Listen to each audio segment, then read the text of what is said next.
22 એકરની આ શોભા અને પરંપરાના આદેશો. દરેક ખૂણે છે નવી ઓળખ અને જ્ઞાનનું છે ગાન. દરેક ખૂણે છે નવી ઓળખ અને જ્ઞાનનું છે ગાન. વાચકોનો આત્મા છે પુસ્તકાલય, જે આપે છે સાચું જ્ઞાન.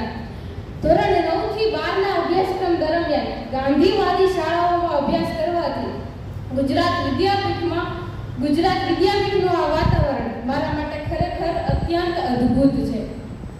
યુનિવર્સિટીઓ અને કોલેજો તો ઘણી છે, પણ આપણે બધાએ ગુજરાત વિદ્યાપીઠની પસંદગી કરી એ બાબતે આપણે સૌ ભાગ્યશાળી છે.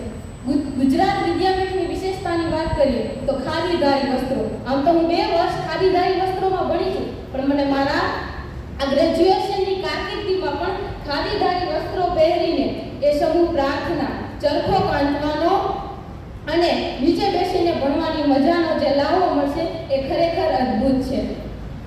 નવા સપનાઓ, નવી આશાઓ અને નવા ઈરાદાઓ લઈને આવ્યા છીએ. ઇતિહાસના ઊંડાણમાં નવી ક્રાંતિઓ શોધવા આવ્યા છીએ. આપ સૌનું સ્વાગત છે જ્ઞાનના મહાસાગરમાં, કારણ કે આપણે માત્ર ઇતિહાસના વિદ્યાર્થી નહીં, ઇતિહાસના વારસદાર બનવા આવ્યા છીએ. ઇતિહાસના વારસદાર બનવા આવ્યા છીએ. જ્યારે 11-12માં મારે ઇતિહાસ વિશે ભણવાનો હતો, ત્યારે મેં મારું એક કોટેશન લખેલું હતું. इतिहास पढ़ेंगे हम, इतिहास लिखेंगे हम. इतिहास पढ़ेंगे हम, इतिहास लिखेंगे हम. અધ્યાપકોની વાત કરું તો બધા અધ્યાપકોનો સ્નેહાળ અને નિખાલસ સ્વભાવ અને હંમેશા સહકારની ભાવના. આપણા દરેક પ્રશ્નોનું સમાધાન તુરંત થઈ જાય એવા આપણને અધ્યાપક ગણ મળ્યા. એ બાબતે આપણે સૌ ભાગ્યશાળી છીએ. અને હું ખાસ અભિનંદન અને ખૂબ ખૂબ આભાર આપ સૌનો માનું છું, અમારા સિનિયર મિત્રોનો, કે જેઓએ અમારી આ સ્વાગત દિવસ નિમિત્તે આટલું સરસ આયોજન કર્યું.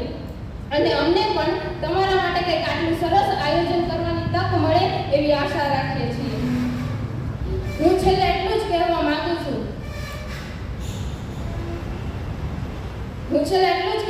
છું કે આજના હાઈટેક યુગમાં, જે ટેકનોલોજીનો યુગ છે, જે એઆઈનો યુગ છે, જ્યાં અમને પુસ્તકો વાંચવા પ્રેરે છે એવા શિક્ષકો મળ્યા, એ અમારા માટે અદ્ભુત અને અમૂલ્ય શિખામણ છે.